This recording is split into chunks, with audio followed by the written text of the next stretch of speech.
triomphe, rejoins le parti sans culot. Citoyens, citoyennes, on vous court. Des citoyens propres dans une ville propre, nos enfants nous regardent. Pour l'honneur, pour servir, pour la gloire, nous avançons. Je suis un citoyen ordinaire. Citoyen, soldat, frère, père. Citoyen, c'est mon devoir de citoyen. Je ne fais qu'une voix. Sud Radio, les vraies voix qui font bouger la France, 19h-20h, les vraies voix citoyennes, Aurélie Gros, Stéphane Pellet.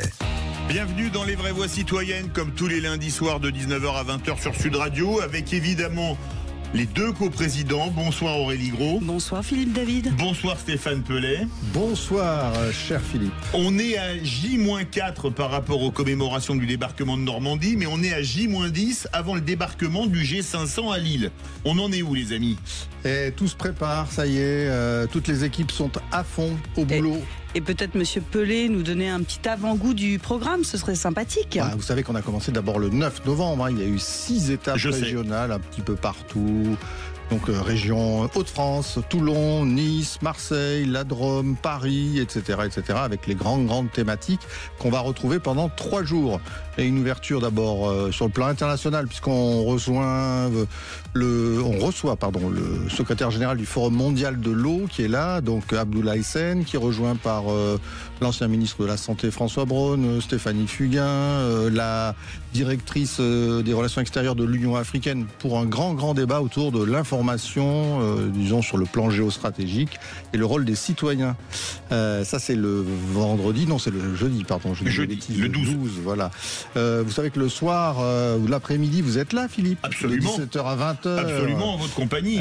Donc une grosse tranche, 3 heures sur place, les vraies voix d'abord, les vraies voix citoyennes ensuite. Vous avez tous vos invités. Et pour tous les citoyens qui veulent un autographe de Philippe David, venez à Lille, à Garage, avenue Carnot, voir Philippe David en vrai. Mais alors je veux dire, si vous pouvez en plus m'amener quelque chose comme du pot de Gevelèche ou de la carbonade flamande, les spécialités locales, je me laisserai faire, vous le savez.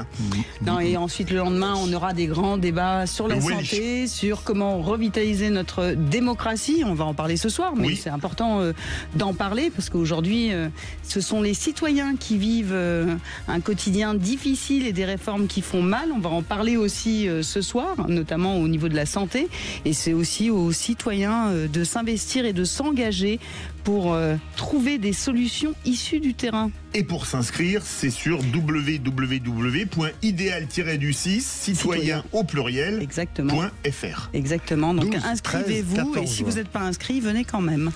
Allez, au sommaire de l'émission, chaque année, plus de 700 enfants de gendarmes sont confrontés à une situation de deuil, de maladie ou de handicap.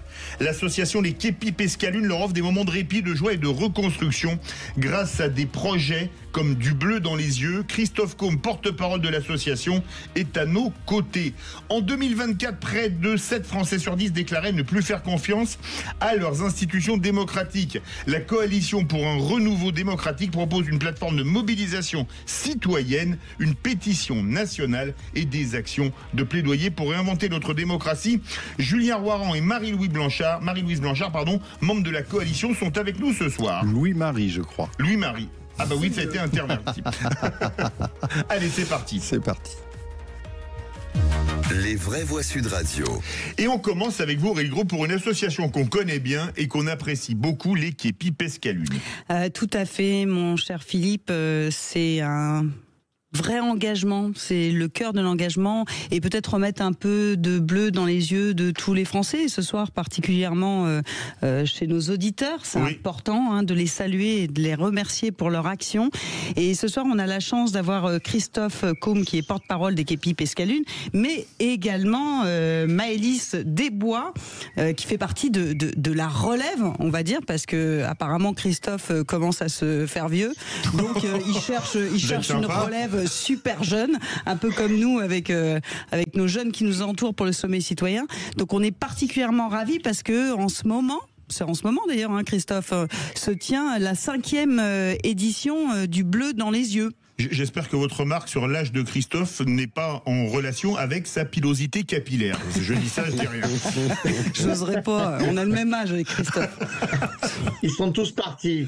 Alors non, on vient juste, bonsoir à tous, bonsoir aux auditeurs de Sud Radio, oui. On vient juste de poser les valises. On rentre d'un séjour magique, d'un séjour féerique. La Grande Bleue a accueilli les petits bleus. On était dans le Var avec un hommage tout particulier aux 60 ans du film Le Gendarme Saint-Tropez, qui a donné cette sympathie aux gendarmes. Et c'était l'occasion pour les orphelins de la gendarmerie de faire un petit crochet par Saint-Tropez pour rendre hommage à ce film. Donc oui, on rentre d'un week-end particulièrement féerique, beaucoup d'humanité, de sincérité, de sensibilité. Voilà, c'est que du bonheur de pouvoir partager avec ses enfants et avec ses familles. Alors Christophe, juste pour rappeler à nos auditeurs, expliquez-nous le parcours de l'association, en quoi consiste votre association ? Et ce joli nom, Pescalune. Et vous avez même le sweatshirt aux couleurs. Voilà. Ah oui, on est tout capé, nous. On est tout capé. C'est une famille de cœur qui a vu le jour il y a quelques années de ça, en 2005 à Lunel. C'est de là d'ailleurs d'où vient son nom, le Pescalune. Le Pescalune, c'est une petite légende d'un individu qui s'était qui avait eu un apéritif un peu arrosé, qui est allé s'endormir sur les bords du canal de Lunel. Et lorsqu'il s'est réveillé, il a vu la lune qui était tombée dans le canal et il a voulu la ramasser avec son épuisette, d'où la légende du pêcheur de lune. Et nous, on est devenus ces képis Pescalune, ces pêcheurs de lune, ces pêcheurs de rêve. L'idée aujourd'hui, c'est de permettre à des enfants malades de réaliser leurs rêves. On a réalisé plus de 50 rêves pour des enfants malades. On s'est allé de la fusée Ariane où Noah est parti à la découverte, voir la fusée Ariane décoller, jusqu'à des séjours en Tanzanie, jusqu'à des séjours récents à New York pour rencontrer les pompiers de New York, ou au Japon pour vivre un petit séjour. Voilà, c'est plus de 50 rêves. L'idée, c'est de leur permettre de réaliser leurs rêves. Et puis, il y a ce côté orphelin de la gendarmerie qui nous tient particulièrement à cœur. Et tous les ans, on réalise donc ce séjour du bleu dans les yeux. C'est leur permettre de se réunir, de se retrouver, de recréer du lien avec l'institution, le lien qu'ils ont perdu au moment du décès et qu'ils n'avaient pas forcément envie de perdre. Je dirais assez symboliquement qu'ils ont recréé dans cette famille une caserne et c'est leur caserne. Alors on a donc Maëlys au-delà d'être celle qui va donc d'après Aurélie Gros prendre la relève. Non, c'est la relève. En tous les cas, bonsoir Maëlys. Bonsoir. Alors il semblerait que vous preniez du temps vous aussi pour ce beau mouvement et puis vous travaillez aussi sur comment arriver à organiser ces actions, comment les financer, comment trouver des mécènes. Vous pouvez nous raconter un petit peu ce que vous faites ? Oui, bonsoir à tous. Nous, on fait partie de la relève, donc je suis un peu la représentante ce soir, mais on est une vingtaine à avoir rejoint la relève. Et notre but, c'est de vouloir accompagner les jeunes qui arrivent malheureusement tous les ans, et de pouvoir les accompagner, de créer des projets, de pouvoir faire à notre niveau à nous, de pouvoir créer des projets. Là, par exemple, on a fait la tombola récemment, qui a pu financer notre première soirée organisée par la relève lors du bleu, dans la 5e édition du Bleu dans les yeux. Alors, une question, pourquoi est-ce que vous avez rejoint cette belle association ? À part pour prendre la place de Christophe, puisque le coup d'État est en cours, si on en croit Aurélie Gros. Aurélie, elle a mis le bazar. Non, mais c'est parce que j'ai pas eu mon t-shirt capé, moi. Message subliminal à Christophe Combe. Votre taille, c'est quoi ? C'est une erreur qu'on va réparer. Maëlys. Allez-y, Maëlys. Pardon, moi j'ai voulu rejoindre l'association parce que je voulais pouvoir offrir autant que j'ai reçu en intégrant la grande famille des képis Pescalune et de me dire que je peux apporter ma pierre à l'édifice et pouvoir en intégrer les nouvelles familles, les accompagner et de pouvoir offrir, donner des moments de partage et pouvoir vraiment les accompagner petit à petit pour les faire rêver, tout simplement. C'est magnifique, c'est beau. Hein. Oui, c'est beau. On peut dire que, ne le prenez pas mal, Christophe Combe, mais la relève est prête. Déjà au Képi Pescalune, vous n'avez pas de souci à vous faire pour la suite. Hein. Mais écoutez... on en est convaincus et puis ils ont un vrai engagement. Et puis ils ont cette sensibilité, je crois qu'ils sont capables aujourd'hui de répondre aux attentes de cette jeune génération. parce qu'ils ont un parcours similaire, parce qu'ils ont envie de partager leur expérience, parce qu'ils ont envie de partager leur vécu. Je dirais que c'est une forme de résilience, et la solidarité est une forme de résilience aussi. Et c'est un beau message qu'il porte, et surtout qu'il est unique, et cette initiative, je crois qu'il faut la souligner. Qui plus est, notre Maëlys est une jeune romancière qui a écrit déjà 2 livres. Bravo. Et c'est aussi là-dedans qu'elle a cette résilience. Restez bien avec nous, Christophe Côme et Maëlys Desbois. On va continuer à parler de cette très belle association, les Képis Pescalune. Restez bien avec nous dans les vraies voix citoyennes de Sud Radio. Sud Radio. Sud Radio. Parlons vrai. Parlons vrai. Sud Radio. Sud Radio, les vraies voix qui font bouger la France. 19h-20h, les vraies voix citoyennes. Aurélie Gros, Stéphane Pellet. Retour des vraies voix citoyennes avec Aurélie Gros, Stéphane Pellet. On commence avec une association qu'on aime beaucoup, les Képis Pescalune, Christophe Côme et son magnifique sweatshirt. Et avec elle, Maëlys Desbois, la relève, ces jeunes Kiev, avec son magnifique, parce qu'il n'y a pas marqué les Képis Pescalune, mais l'on mérite son magnifique t-shirt. Vous êtes d'accord, vous qui êtes des fans des fashion victimes, Aurélie Gros, Stéphane Pellet? Totalement, moi c'est mon rêve, c'est mon rêve d'avoir capé, parce qu'en plus capé ça veut dire beaucoup de choses. Hein. Ça veut dire qu'il est bien capé, mais il est bien capé quand même. Oui, exactement, mais on est tous très très capés autour de ce plateau. Mais c'est ça, c'est pour ça qu'on ne comprend pas pourquoi on n'a pas de suite. Non, je suis bien d'accord, j'insiste. Alors ça sera un message personnel. Bon, Christophe, non, et ça y est, il est jaloux, vous voyez, bon, comme quoi il lui en faut peu. Christophe, alors dites-nous un petit peu, où en est l'association aujourd'hui? Vous arrivez à trouver des financements? Vous êtes aidé? Parce que vous êtes combien de personnes bénévoles engagées dans l'association actuellement? Alors actuellement, on doit être environ entre 300 et 400 adhérents. Voilà, ça tombe au fur et à mesure. On est 21 au conseil d'administration, on est une cinquantaine de bénévoles.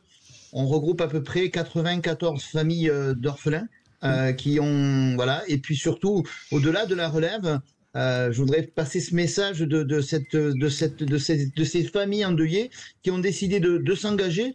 Voilà, il y en a quelques-unes à nous avoir proposé un projet qui est remarquable, c'est-à-dire qu'elles estiment avoir été bénéficiaires d'un accompagnement, et aujourd'hui en région, elles voudraient aller offrir à d'autres familles l'occasion d'être soutenues. Donc on a créé ce petit projet qui s'appelle Les Petits Bleus au cœur de vos régions. Donc à travers toute la France, dans les régions de gendarmerie, on va organiser ces petits projets. Alors on s'appuiera bien sûr sur notre relève, qui elle aussi, elle se trouve sur l'ensemble de la métropole, voire dans les départements d'outre-mer. L'idée, c'est de créer encore des séjours féeriques, des séjours solidaires, des séjours généreux. Mais justement, vous aviez une actualité là ces derniers jours là, puisque je crois pendant un petit moment vous avez sillonné, vous êtes parti avec un certain nombre. Vous pouvez nous raconter le tout dernier projet que vous avez réalisé? Alors nous, on a eu un projet récemment, oui, qui est l'œuvre de nos camarades de la gendarmerie de Chambéry, de l'escadron mobile de Chambéry, qui ont décidé de traverser la France en vélo en 4 jours. Et ils ont donc quitté Calais en prenant de l'eau de la Manche, et ils l'ont ramené à 300 km par jour. Ils se levaient tous les jours à 3 h du matin. Ils ont fait 4 étapes. Ils ont fait Calais-Paris, la direction générale gendarmerie. Direction générale gendarmerie ici les Moulineaux à Montluçon. Oui. Montluçon-Mende. Alors cette étape-là était particulièrement... Ah oui, parce que ça grimpe. Quand on prend l'école du Massif Central, oui, ça casse les jambes, ça, oui. Voilà, et puis ils se sont retrouvés à Sète, sur les bords de la Méditerranée, et ils ont réussi cette magnifique épreuve qui leur a permis de collecter des fonds, de nous soutenir. On parlait de soutenir l'association. On aime beaucoup l'histoire de la solidarité participative, cet engagement de chacun. Chacun peut s'apporter sa pierre à l'édifice. On a tendance à dire qu'on ne peut pas tout attendre des autres, mais il est nécessaire d'apporter, on peut toujours donner un peu de soi. Voilà, c'est notre vision. Et puis plus récemment, avant ce projet du bleu dans les yeux, on avait accueilli à Pierrefitte-Nestalas dans les Pyrénées. Dans les Hautes-Pyrénées, magnifique. 6 familles. 6 familles, ouais. 6 familles ont participé avec le PGHM de l'association Séglo Solidarité Montagne à un séjour Rêve de Cime. Julien Roiran, qui est avec nous, c'est le fondateur d'Agora Lab, veut vous poser une question. Je voulais surtout vous remercier, vous féliciter. C'est vraiment super ce que vous faites. Maëlys, tu as une pêche incroyable.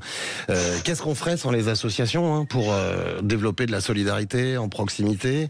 Et j'avais aussi envie de vous passer un petit coup de cœur à vous aussi. Bravo les vraies voix citoyennes.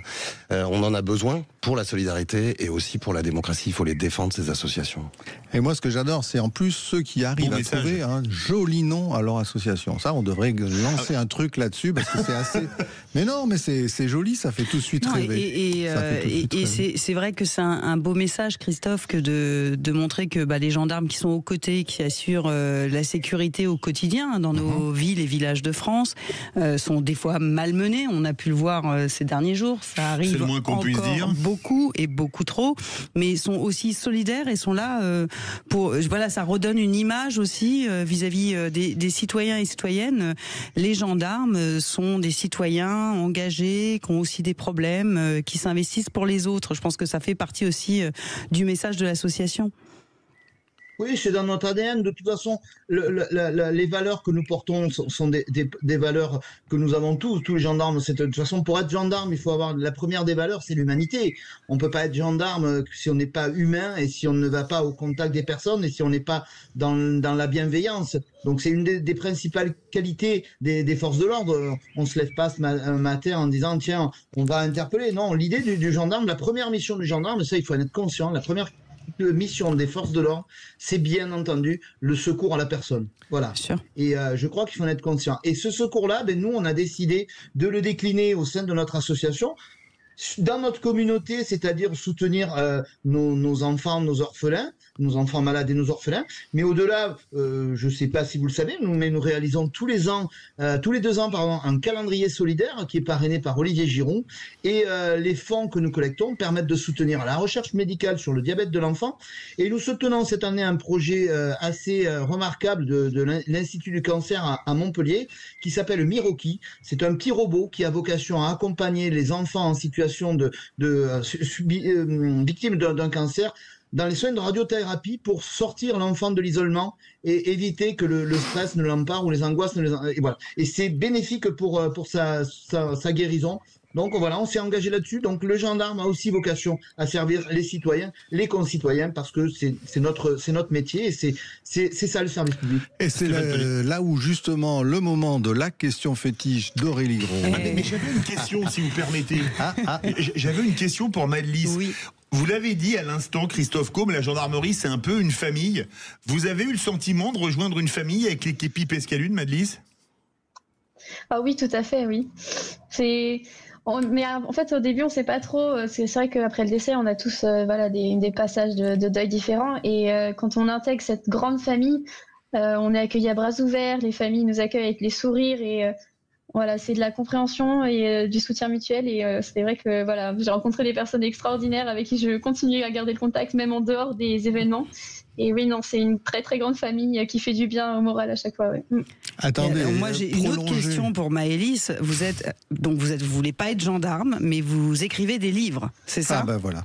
C'est ça, oui. Et alors, dites-nous le titre de vos livres, quand même, qu'on en fasse la promotion. Oui, bien sûr, allez-y. C'est Naufragé. Ça sera une trilogie, donc les 2 premiers tomes sont sortis. Le premier tome, c'est Nouvelle Vague, et le deuxième, Jeu de dames. Ça parle de quoi, Maëlys ? C'est de la fantaisie, ça passe. En fait, on suit les aventures d'une surfeuse qui se prend une vague surnaturelle et elle atterrit sur une île complètement étrange où magie et créature règnent et ils n'arrivent pas à sortir de cette île. Donc c'est entre survie, mystère. Je vous laisserai découvrir. Alors Christophe, Maëlys Desbois, voilà. Qui l'éditeur ? Et c'est qui l'éditeur, oui, Maëlys ? Je suis chez Sudaren. Sudaren, d'accord. Très bien. Bravo, le radio, c'est parfait. Le pitch était impeccable. Il était alors la question fétiche pour Christophe. Alors Christophe, comment peut-on vous aider ? Est-ce qu'on peut faire des dons et voilà, qu'est-ce qu'on peut faire ? Dites-nous tout. Alors on peut faire des dons à l'association. On a une boutique qui est ouverte. On peut aussi nous soutenir avec nos produits dérivés, que vous adorez. Voilà. Et puis, on est friand de toutes ces initiatives.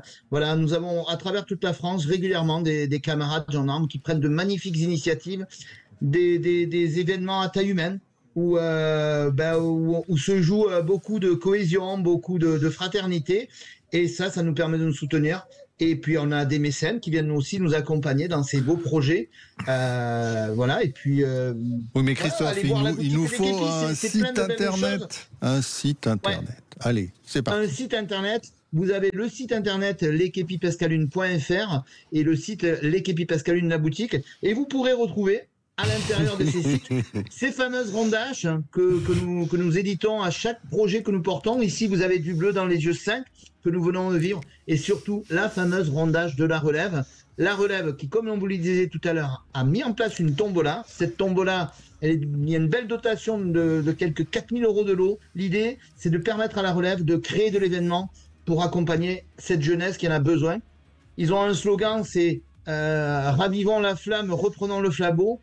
Ça va très bien avec notre mantra, rêvons nos vies, vivons nos rêves. Merci beaucoup. Bravo Christophe Combe, porte-parole des Képis Pescalune, et Madelise Desbois qui fait partie de la relève. Alors, dans le casque, notre excellent réalisateur Maxime m'a fait un jeu de mots concernant votre association et surtout le programme du bleu dans les yeux. Il dit, est-ce qu'à la fin du bleu dans les yeux, ils ont été champions du monde? Et j'ai trouvé que celle-là, elle était vraiment fabuleuse. Bravo, Maxime. C'est pertinent parce que le titre de ce projet vient tout simplement d'Olivier Giroud qui nous a parrainés, et on était parti sur le fameux reportage Les yeux dans les bleus de la France 98. Donc il a été pertinent. Eh bien donc muscle ton jeu. Bravo. Christophe, ça va rappeler quelqu'un, un joueur qui s'appelait Robert Pires. Merci à vous. Tout de suite on va retrouver juste après la pub un coup de gueule d'un pharmacien, c'est absolument incroyable, et ensuite on aura une très belle association, une coalition pour un renouveau démocratique. Allez, restez bien avec nous en Les Vraies Voix Citoyennes. On vous dit Sud Radio. Sud Radio, parlons vrai. Parlons vrai. Sud Radio. Parlons. Sud Radio, les vraies voix qui font bouger la France. 19h-20h, les vraies voix citoyennes. Aurélie Gros, Stéphane Pellet. Retour des Vraies Voix Citoyennes avec Aurélie Gros et Stéphane Pellet. Et tout de suite, nous allons avoir un coup de gueule. Je ne sais pas qui le gère, c'est vous Stéphane? Oh, pourquoi pas? Moi, les pharmaciens, ça me connaît. Ah non, oui. Je plaisante. N'importe quoi.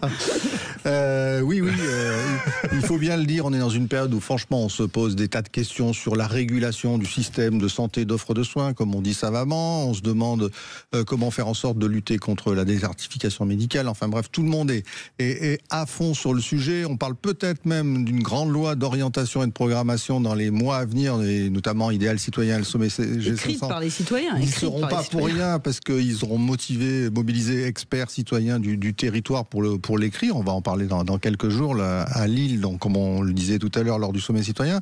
Mais ce soir, nous, on veut vraiment donner la parole à deux pharmaciens qui donc, entre guillemets, ont été empêchés d'être intelligents. Hein. C'est comme ça que je vais résumer la situation. Ils avaient pris sur eux pour mettre en place et mettre en œuvre une mesure qui est finalement demandée depuis très longtemps. Est-ce qu'on ne peut pas petit à petit distribuer les médicaments à l'unité lorsque c'est nécessaire, faire en sorte qu'on donne les quantités qu'il faut. Enfin bref, je ne vais pas développer puisqu'ils vont le faire beaucoup mieux que moi, et ils ont été sanctionnés. Bonsoir. Bonsoir Antoine Priou. Bonsoir messieurs, bonsoir tout le monde. Madame aussi, Aurélie Gros. Et madame, excusez-moi. C'est pas grave. Ne nous la vexez pas, s'il vous plaît. Alors, vous avez été sanctionné pour avoir distribué des médicaments à l'unité. Je ne sais pas, mais c'est ce qu'on fait au Royaume-Uni depuis des années. Expliquez-nous comment ça s'est passé. Eh ben, en fait, on a commencé à dispenser à l'unité lorsqu'on a été confronté en 2019 à une première grosse pénurie d'un médicament très courant, la prédnisolone, qui est souvent utilisé pour des pathologies aiguës et où en général on ne consomme pas toute la boîte. Et donc afin de permettre un accès aux soins au plus grand nombre, on a commencé à donner pile poil les doses, pile poil le nombre nécessaire, et à garder le reliquat pour un patient suivant, en assurant la traçabilité et surtout sans refacturer les médicaments évidemment, parce qu'on n'est pas du genre à arnaquer la Sécu. Et donc c'est comme ça que ça a commencé. Et ensuite, on l'a fait en anticipant sur un décret autour de la dispensation à l'unité des antibiotiques, parce qu'on sait aujourd'hui que il y a un gros enjeu autour de l'antibiorésistance et que la dispensation à l'unité permet d'éviter la surconsommation ou le mésusage de ces médicaments-là. Et vu qu'on a fait ça à une époque où c'était pas réglementées. Et ben aujourd'hui, on a été attaqué par le Conseil de l'ordre des pharmaciens de Nouvelle-Aquitaine pour avoir fait de la dispensation à l'unité hors cadre réglementaire, dans un objectif de réduction de pénurie, de diminution du gaspillage, de lutte contre l'antibiorésistance et autres choses qui sont tout à fait pertinentes au regard de la santé publique et des contraintes actuelles liées aux pénuries de médicaments qui sont malheureusement en train de s'accélérer. Et quelle a été la sanction ? Alors on a eu avec ma compagne Elisa Castagnier 6 mois d'interdiction d'exercer, dont 4 avec sursis. Voilà, ce qui est très sévère parce que quand on regarde la jurisprudence d'autres condamnations en chambre disciplinaire, eh bien pour des pharmaciens qui auraient atteint à la santé de personnes ou qui auraient eu un enrichissement personnel pour pratiques frauduleuses, on constate des sanctions qui sont parfois bien moins sévères.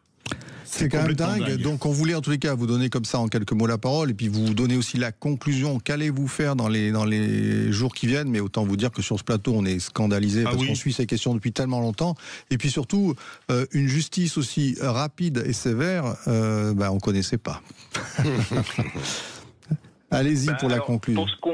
Écoutez, pour ce qu'on va faire, c'est que là, on est en train de faire appel de cette sanction en mettant en avant que ça fait une dizaine d'années qu'on est en fait à l'avant-garde de la transformation du métier de pharmacien et du système de santé. On a participé à la lutte contre la désertification médicale sur un territoire rural, sur le parc naturel régional du plateau de Millevaches.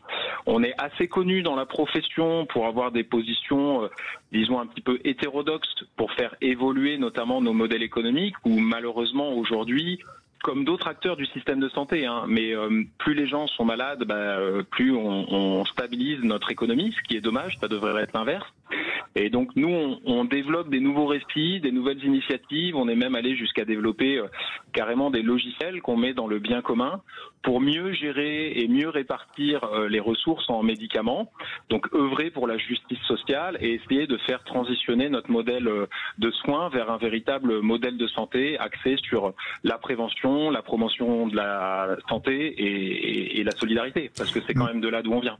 Et sachez en tout cas qu'on vous soutient, nous à Sud Radio évidemment, Idéal Citoyen également, la coalition évidemment et qu'on parlera de tout ça à Lille puisque nous allons discuter, échanger sur une loi de programmation et d'orientation santé où justement la régulation des médicaments et la vente à l'unité fait partie d'un des articles de cette loi proposée par la société civile.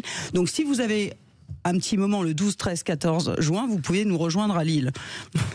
Vous êtes invités. C'est un petit peu loin du plateau de Millevaches. Je sais bien. En tout cas, merci pour le soutien. Et si vous voulez en apprendre un peu plus sur tout ce qu'on a fait, il vous suffit de taper soutien à Elisa et Antoine sur un moteur de recherche et vous trouverez pétition, contenu, vidéo en ligne. On va signer. Et on appelle les auditeurs à signer. Signer, absolument. Écoutez, on fait une pause tout de suite et après on va retrouver la coalition pour un renouveau démocratique avec Julien Roiran, fondateur d'Agora Lab, et Louis-Marie Blanchard, coprésident des Décarbonautes. Restez bien avec nous, les vraies voix citoyennes. Sud Radio, c'est votre opinion qui compte. Merci à Sud Radio pour l'attention que vous portez au sport. C'est super, continuez. Sud Radio, parlons vrai. Sud Radio, les vraies voix qui font bouger la France. 19h-20h, les vraies voix citoyennes. Aurélie Gros, Stéphane Pellet. Retour des vraies voix citoyennes avec Aurélie Gros et Stéphane Pellet. Et on a désormais une coalition pour un renouveau démocratique, Stéphane. Oh mince, je pensais que c'était le top 50 tout de suite. Là. Il y a une musique. Il n'y a pas le top 50. Allez. Attention.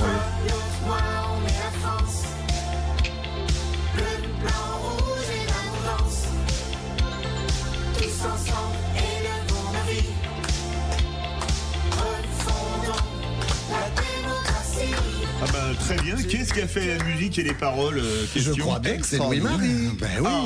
Et il est chanteur aussi. En plus. Oui, pardon, il faut que les sièges se retournent. Ça y est. C'est The Voice démocratique. Alors bon, c'est bien, ça me plaît. Moi je trouve que c'est génial parce qu'en plus ce qui est écrit là dans la petite fiche, c'est face à une démocratie qui s'essouffle et on se met à chanter. Non, c'est extraordinaire. Vous connaissez mon goût immodéré pour la chanson, le karaoké, tout ça. J'adore. Franchement, faire de la politique citoyenne comme ça, c'est génial. En tous les cas, derrière ce côté prime sautier, un peu comme ça, pas sérieux, il y a des gens géniaux.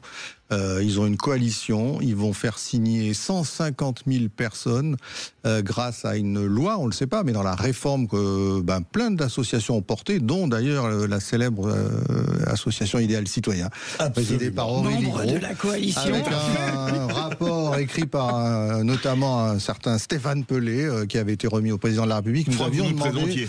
oui, mais il n'est pas très sympa. Donc il faudra que... Donc on racontait notamment qu'il fallait réformer le Conseil économique et social, lui donner plus de pouvoir, faire en sorte qu'il y ait aussi des vrais citoyens, pas que des citoyens représentants officiels, etc., etc.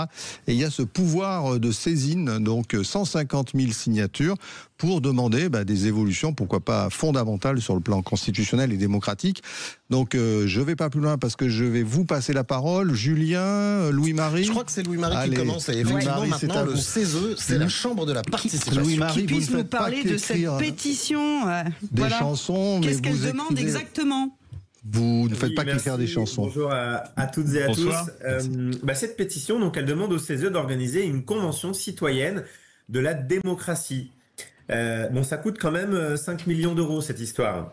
Le CESE, ils sont indépendants de l'État. Ils ont un budget. Alors, par contre, je vous entends pas bien quand vous parlez. Donc pardon, on arrête de couper, Louis-Marie. On vous entend très bien, Louis-Marie. Donc, vous avez besoin de 5 millions d'euros, mais pour faire quoi ?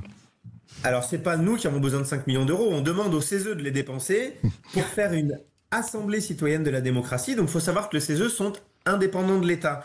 Ils représentent les corps intermédiaires, donc syndicats de salariés, entreprises, mutuelles, associations. C'est la 3e chambre de la République, moins connue parce qu'elle est seulement consultative, et c'est bien dommage.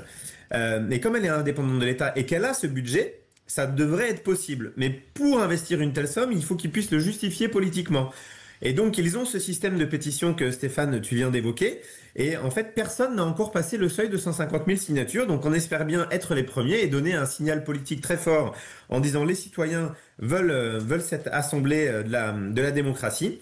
Et il se trouve que nos interlocuteurs au CESE ont dit que si effectivement on arrivait à passer ce seuil, on aurait des bonnes chances.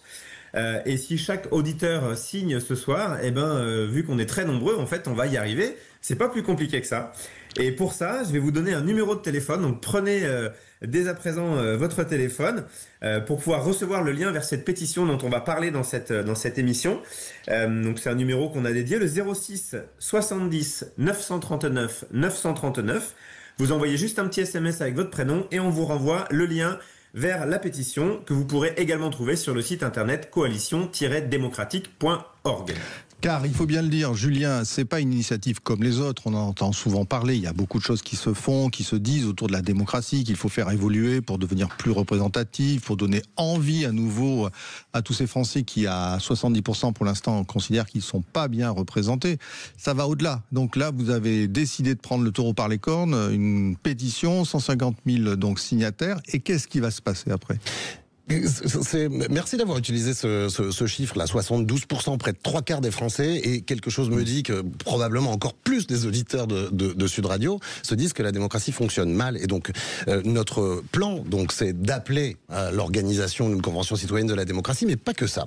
Pour nous, il doit y avoir 3 étapes. Et la première, c'est l'idée que partout où on est sur le territoire, près de chez soi, on puisse reprendre la parole, reparler de démocratie. Vous vous rappelez dans les cahiers de doléances, parmi tous les sujets qui... lesquels 1789 les derniers cahiers de doléances, ouverts par les Gilets jaunes, relancés par les maires ruraux de France, et à l'intérieur de ces cahiers de doléances, un des premiers sujets sur lesquels se mobilisaient les citoyens, c'est la démocratie. Ils disent, on veut plus d'égalité, plus de justice fiscale et sociale, mais ils disaient aussi, on veut de l'exemplarité des élus, on veut du référendum d'initiative citoyenne, on veut une meilleure représentation par le tirage au sort, et donc tout ça, on doit pouvoir l'exprimer ensemble, pas seulement à travers la pétition, mais réexprimer la démocratie dans laquelle on a envie de vivre. Derrière, il y aurait une assemblée citoyenne. Le vendredi 13 juin, je vends mon truc. Parce que tu fais bien de le vendre. Et d'ailleurs, je précise qu'à Marseille,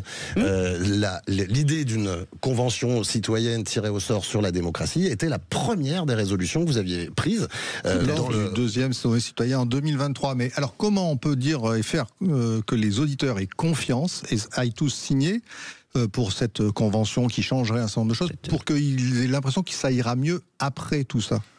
Qu'est-ce qui va changer si ça fonctionne? Qu'est-ce qui va changer? Ce qui changera probablement, c'est qu'on pourra se dire tous ensemble, si les décisions sont prises de cette manière-là, je peux m'en sentir solidaire, me réengager dans une démocratie dont je me dis, oui, il y a eu de l'intelligence, il y a eu de la réflexion, les citoyens ont pu avoir l'initiative de la délibération. Les chiffres que vous donniez là sur le sentiment, par exemple, de déconnexion des élus, pardon Aurélie, mais tu as vu le chiffre, on est au-delà de 90%. Qui ne touche pas encore les élus locaux. Donc plutôt que de laisser les politiques dire il faut réenchanter la politique, prenons notre responsabilité collective et disons voilà, c'est ce type de démocratie dans laquelle on a envie de vivre et ça se fera à travers plein de moments. Dans une démocratie, Louis-Marie, où les gens vont de moins en moins voter, se désintéressent des élections type élections européennes, législatives ou régionale ou départementale, à la limite l'élection du maire, parce que c'est quelque chose de proximité, fonctionne encore plutôt pas mal.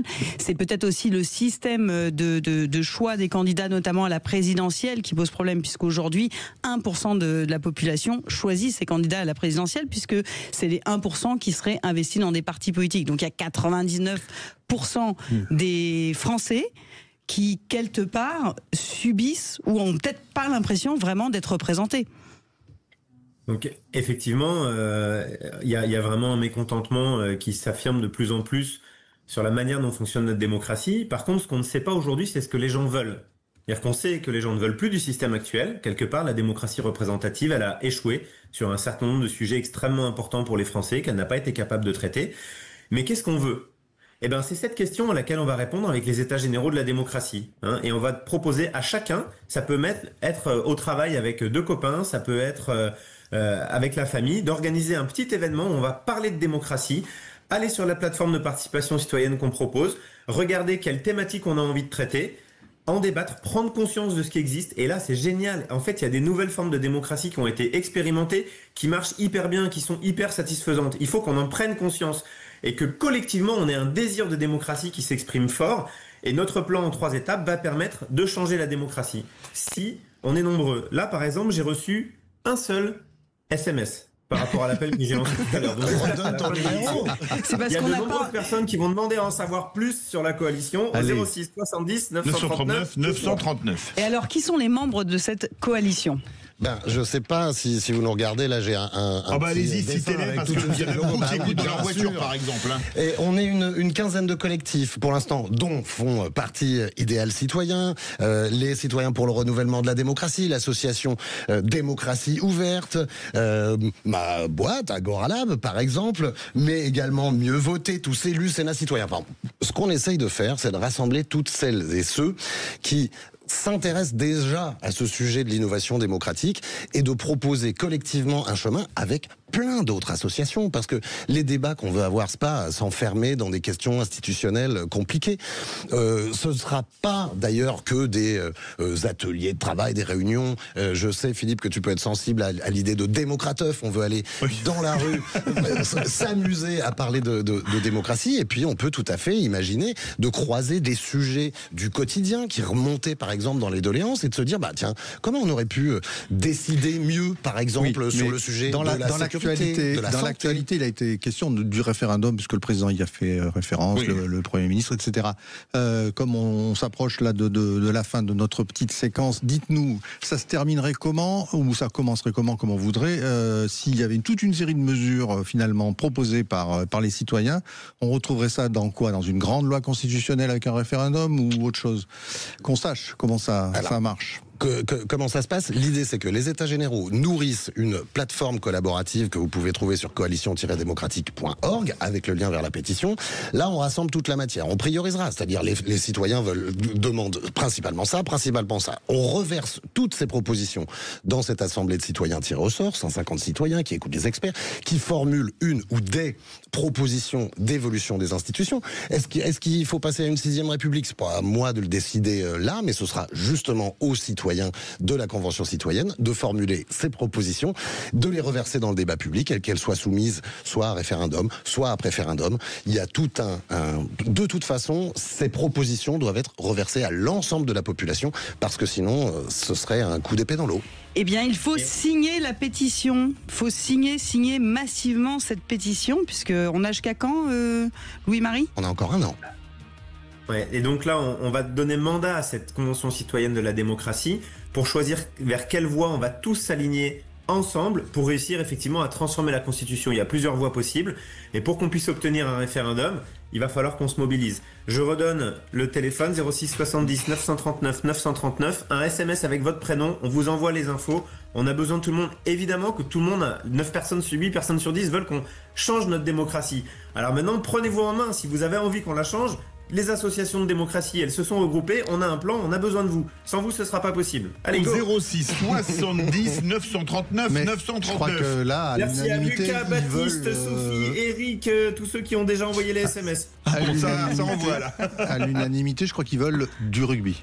Ah oui. Merci. On les remercie déjà nos invités. Merci beaucoup Louis-Marie Blanchard et Julia Roiran, parce que maintenant, bonsoir François. Bonsoir Philippe. C'est l'heure du rugby. Et nous, merci beaucoup Aurélie Gros et Stéphane Pellet. Ça allait de soi. Bonsoir Aurélie. Dès que t'arrives sur le plateau, c'est le bordel. Je dis rien, mais bon. Alors on va vers une dernière journée de top 14 terrible le week-end prochain. Oui, à la fois toujours pour la qualification et aussi pour la descente. Le maintien. Voilà, 13e place, parce que la 14e, là, visiblement, sauf exploit des Vantés, ça semble compromis à l'UBB. Mais c'est vrai qu'on va parler de tous les enjeux de la 26e journée, bien sûr, dans l'émission, où il y aura notamment pas mal d'invités. D'abord, une championne de France des Lyonnes bordelaises, Carla Arbès, qui sera avec nous en début d'émission. Puis ensuite, il y aura Pierre Villepreux en fin d'émission, vous voyez, et on ira voir Benjamin Ourdapileta également, le recordman de points dans le top 14. Bref, c'est une bonne émission qui s'annonce. Non, je vous invite vraiment à rester avec nous. Les vraies voix du rugby, c'est toujours excellent. De toute façon, allez, nous on se retrouve demain. Merci Aurélie Gros, merci Stéphane Pellet.